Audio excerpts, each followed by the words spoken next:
y'all. Today I'm going to talk about homeschooling and specifically Bob Jones University Press. BJU Press is the curriculum that we use at our house. This is our second year of using it. I've done an unboxing plus a review of all three grades, 3rd, 6th, and 7th. And so now I'm going to go over, once we get everything in, how we get it organized and how it looks like in everyday life. I think I showed you our box system when I was going over the BJU review, but just in case I didn't, and now that they're all filled and we have completed a couple of days of school now, I'll show you what it looks like when it's working. So this is my daughter's caddy, and that's all of her markers, pens, pencils, erasers, things that she needs. Her first subject is math, and she has this little Velcroed icon. It starts out the day over here.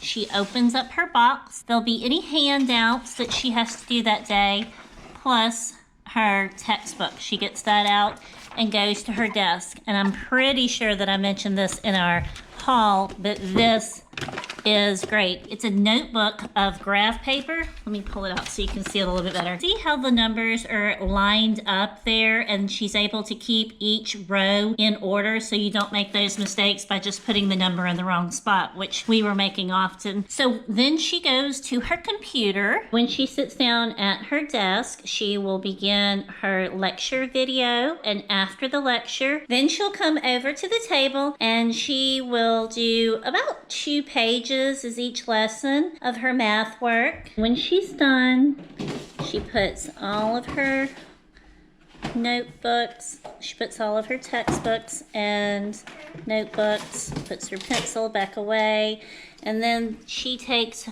her little sticker and moves it over to the right side. That shows that she's done and it's ready to be checked. And then the next subject will be right here, and she'll know to grab that and begin her Bible lesson.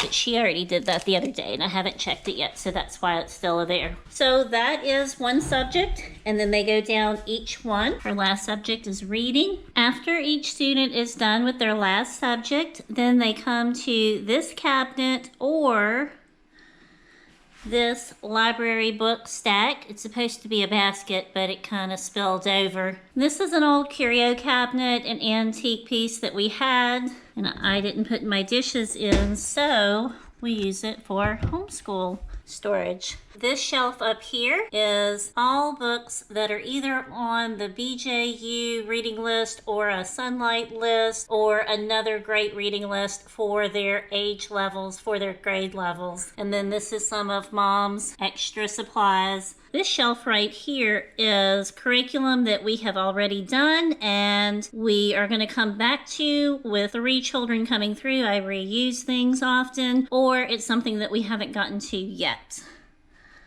And then this section over here is part of their curriculum that they haven't gotten to yet for this year. And then our third shelf down here is a dictionary, of course. These are all reference books that they can come find further information on things that they're learning about. And this is kind of fun extra learning as well. Some things that I just have over here.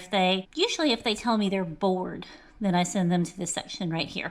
This is my drawer of office supplies, extra materials that we might need, things that we use throughout the year, and it is ridiculously organized now. I wish I'd have done a before and after. You should have seen this mess. It was piled up with garbage and things that we don't use anymore. The paper clips and the staples and the rubber bands were all mixed together. So now it's easy to find everything and we're able to come and get what we need. Down in the bottom cabinet is some construction paper, some extra notebooks, some art paper, and scratch paper. It's a lot emptier than it was. Like I said, I should have done a before and after, but now you just get to see the nice, clean, pretty after. There is a lot of space in here, and I like that because throughout the year, we seem to just kind of throw things in here, and so I like having room to grow with my organization and with my storage. First, I grab my paper. And of course, your work text, and then I go over to my computer. I look at my bar, and then, as you can see, there's a tab called BJU Distance Learning. I tap there.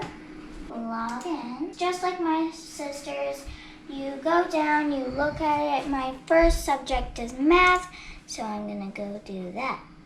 It's math 3 because I'm grade 3. And it will show you what you need on the screen. It will have like little materials. I like my teacher. Her name is Miss Overly. So I do my lecture. I go over here, get my worksheet. You know, she has these tabs to keep our place. And then I just flip to it. Once I'm done with my lesson, I'll do my worksheets. 1 second. And then I go over here to my drawer. I mostly put my math first so my mom can see the worksheet that I've already did. And then, of course, I just move it over, and then my next subject's read. And then once I'm done, then I go do piano practice, and then I go over here. My special section is right here. I'm supposed to read these. I'll go over here and go get comfortable somewhere and I'll read it and then I'll say, Mom, I'm done. And she usually tests me. When all 3 kids are done, then I come get their carts and I take them each to my computer one by one. My son was not interested in showing his schoolwork on camera today, but it goes just the same as the other 2, as my daughter's. He goes to the first drawer and then watches his lecture, does his independent work, and then puts it back and moves the tab over. Here's the best part. It's on wheels. So I roll their cart over to my computer and then I log on to my dashboard under their name. So this is my son's. I go to Logan's dashboard. All 3 have math for their first lesson. I choose math first thing in the morning because they're a little bit sharper and it has to get done. So I check for any, he doesn't usually have any handouts, so I usually just grab his book, and the graph paper is mostly for them to work out their problems as scratch paper. I go to whatever day we're on. It shows what pages I should check. Usually it is marked where I left it with my Post-it, and I get my red pen ready. So I'll go through each number and check that he got everything right. And if they do, if they get the whole page right and there's not any corrections, you can't tell whether I checked it or not, I grab a little stamp with happy face, pop it on there so he knows and I know that that has already been checked off. Then I put his books back into his drawer and I move that over to let him know and me know that that subject has been checked. And I go all the way down and then I go get another one and do the same thing and go all the way down, and then I go get the third one and go all the way down and do the same thing. For especially my older 2 that are in 6th and 7th grade, their tests are online, so I just click on that test key and it shows me what grade they got, if they got any wrong, where they got them wrong, what the correct answer was. If it's too many, then we stop and we go back over them. If there's too many that were wrong on one of the worksheets or one of the textbooks, then we stop. I call them over to my desk and then we go over whatever they missed. BJU is great about having additional resources, so if there's something they really just didn't get, then we can go back and do another worksheet, go over it together until they get it. At the very end, then I go over here. Each child has a binder. I will grab the binder, and each subject is labeled in order of what their order is. Not every child has the same subjects. And they're in different orders. They all just start with math. And so this will show you, this is for day 6. So if it's day 6, I take this out, put it in his drawer. I slide them in their drawers on top so that they know there is a handout to do. Brianna usually has more handouts. She's in 3rd grade than the older grade. These are folders. These are individual subjects, math, Bible, and English for test. The test comes separately. Brianna has all of her tests on paper, so I keep them organized in these folders. Here is the test side, here is the answer key side. So when it's time for her to take a test, then I do just like the handouts, and I take one test out of here, put it in her drawer, and then when I'm checking her work, I'll go grab the answer key and I'll put them in the back after I'm done checking that. And then I manually post those grades for her on the online dashboard.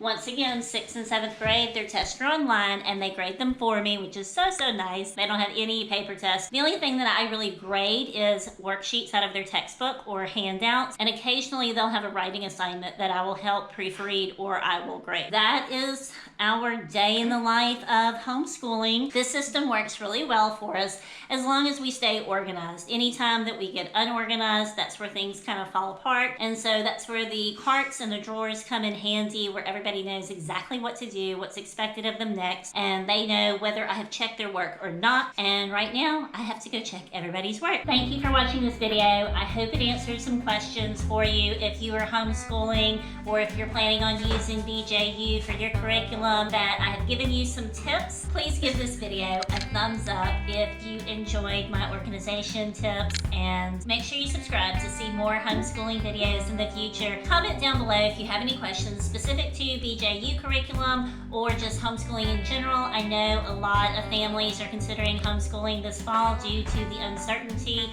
and I am here to tell you that you can do it and here to encourage you, and I hope you have a great week. Bloopers. What are you doing in here? Get out of my